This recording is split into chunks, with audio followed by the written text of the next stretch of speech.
Hello student, welcome to our channel CS engineering Gyan. Class 11th के tutorial में हम लोग चैप्टर नंबर 6 की बात कर 7 की बात कर रहे थे, आपका फंक्शंस, जिसमें हमने लास्ट ट्यूटोरियल में आपका पैरामीटर और आर्ग्यूमेंट पढ़ा था। आज हम इसका डिफरेंस देखते हैं। डिफरेंस के बाद हम लोग इसका एक प्रोग्राम देखेंगे जिसमें मैं प्रॉपर आपको डिफरेंस जितने भी हम पढ़ेंगे वो सारे प्रोग्राम के थ्रू भी हम लोग चेक करेंगे। So parameter and argument. Parameter क्या होते हैं? Is a variable name in a function और method definition. It act as a placeholder for the data in a function will use. मतलब पैरामीटर क्या होते हैं? जिस समय आप फंक्शन क्रिएट करते हैं उस समय जो वेरिएबल आप पास करते हैं फंक्शन के अंदर, that called as a parameter. और आर्ग्यूमेंट क्या होते हैं? Actual value. एक्चुअल वैल्यू जब आप पास करते हैं, किस समय? जब फंक्शन को आप कॉल करते हैं उस समय जो एक्चुअल वैल्यू आप पास करते हैं, that called as a argument. And role of parameter define the type and number of input a function can accept. They are part of the function signature. ये function signature का part होता है। और number of argument आपको कितने पास करवाने हैं या कितने input आपको लेने हैं वो आप किसके अंदर डिफाइन करते हैं? पैरामीटर के अंदर आप डिफाइन कर सकते हैं। और argument are the specific value provided to the function when it is execute. जब आप फंक्शन को एग्जीक्यूट का मतलब है जब फंक्शन को आप कॉल करते हैं उस समय जितने आप पैरामीटर पास करते हैं, जितने आप वेरिएबल पास करते हैं, that called as a argument. Parameter appear in the function declaration definition. Function declaration and definition में आप डिफाइन करते हैं। एंड आर्ग्यूमेंट कॉलिंग टाइम पर आप डिफाइन कर सकते हैं। जैसे आपका एग्जांपल की अगर हम बात करें, DEF आपने कीवर्ड से फंक्शन क्रिएट किया ऐड, जिसमें num1 num2 दे दिया, तो ये num1 एंड num2 क्या है? आपके ये पैरामीटर है। और जब आप इसे कॉल करोगे, कॉल करते समय आपने दिया है ऐड 3 एंड 5, यानी 3 वैल्यू num1 के अंदर चले गई, 5 आपकी num2। तो ये 3 और 5 are the argument when we call add method. जब आप ऐड मेथड को कॉल करते हैं तो उस समय जो डिफाइन करते हैं वो आपका ये डिफाइन होता है। तो अभी हम लोग इसको पूरा प्रोग्रामिंग के थ्रू देखेंगे। Parameter can have default value. Parameter की आपकी डिफॉल्ट वैल्यू होती है आपकी। Argument do not have default value, they are actual value pass. अब जो एक्चुअल वैल्यू पास करते हैं वही होता है। पैरामीटर की डिफॉल्ट वैल्यू क्या हो सकती है? जब आपने क्या किया है, यहाँ पर DEF ऐड लिखा है, देन आपने कहा num1, इसकी एक डिफॉल्ट वैल्यू आपने दे दी 10।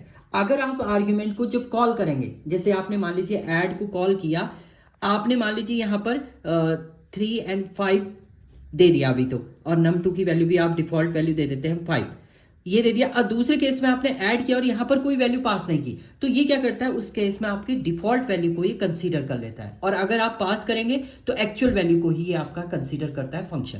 आगे हम लोग देखेंगे इसको कि डिफॉल्ट वैल्यू क्या होती है, आपके आर्ग्यूमेंट क्या होते हैं, वो आप आगे आएंगे आपके डिफरेंट टाइप्स ऑफ पैरामीटर जब हम पढ़ेंगे।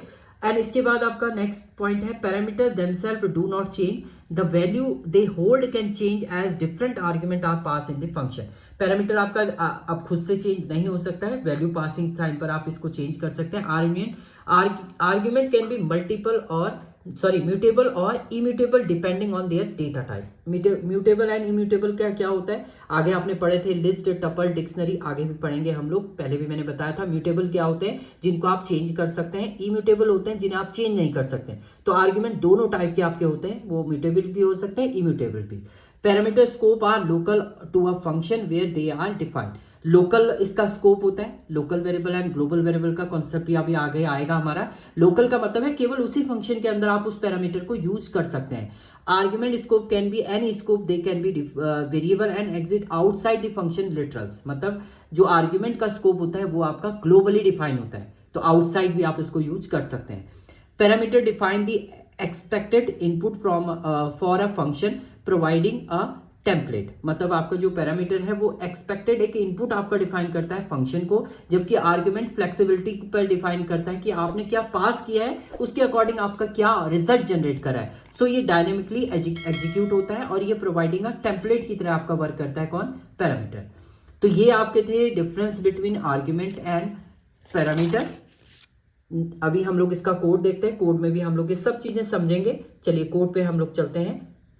ओके, अब हम लोग आर्ग्यूमेंट एंड पैरामीटर का प्रोग्राम देखेंगे। तो प्रोग्राम को करने के लिए आप अपने ऐप को ओपन कर दीजिए, जिस पे भी आप डिज़ाइन कर रहे हैं प्रोग्राम उसे आप ओपन कर लीजिएगा। हम लोग IDE को ओपन कर रहे हैं, यहाँ पर हम लोग न्यू फाइल क्रिएट कर देते हैं। सबसे पहले फाइल को सेव कर लेते हैं। सेव आप सेम फोल्डर पे आपने करिएगा। डॉक्यूमेंट के अंदर हमने फोल्डर बनाया है, इसके अंदर हम लोग इसको सेव कर देते हैं argument.py। बाय डिफॉल्ट एक्सटेंशन आपका py ही इसमें रहेगा।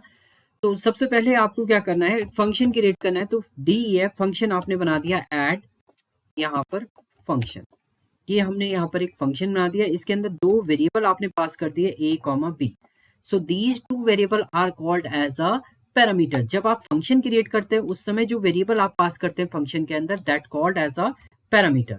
नाउ अब आपने यहाँ पर क्या किया, सम वन इक्वल टू क्या कर दिया, a प्लस b आपने कर दिया है, और रिटर्न भी आप यहाँ पर कर रहे हैं, रिटर्न आपने कर दिया है, सम वन को क्या कर रहे हैं आप, रिटर्न कर रहे हैं। नाउ यूजर से आपको इनपुट लेना है, वैसे तो आप डायरेक्ट भी कॉल कर सकते हैं, जैसे मैंने ऐड फंक्शन आपका किया और यहाँ पर मैंने 10,20 तो वैल्यू यहाँ पर एंटर कर दी, बट आपने रिटर्न किया तो मुझे इससे कहीं ना कहीं क्या करना पड़ेगा, स्टोर भी करना पड़ेगा। तो रिजल्ट वेरिएबल के अंदर हमने स्टोर किया एंड उसके बाद हमने यहाँ पर क्या कर दिया, प्रिंट कर दिया है आपका sum equal to and then comma, आपने रिजल्ट को क्या कर दिया, प्रिंट कर दिया। तो ये जो a और b फंक्शन डिजाइन करते समय आपने a और b दो वेरिएबल दिए हैं, that called as a parameter.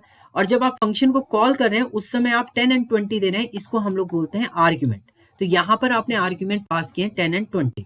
Now save करेंगे आप इसे एंड रन करते हैं तो आपका रिजल्ट जो रिटर्न कर रहा है वो क्या रिटर्न कर रहा है, ये 30 आपका यहाँ पर रिटर्न आपका कर रहा है। तो इस टाइप से आप क्या करेंगे, प्रोग्राम डिजाइन करेंगे।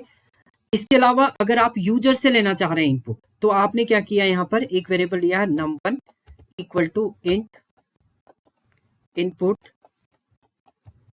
और यहाँ पर आप कर देंगे enter first number, enter first number आपने कर दिया। सेम आपने दूसरा num2 लिया, यहाँ पर num2 equal to int input,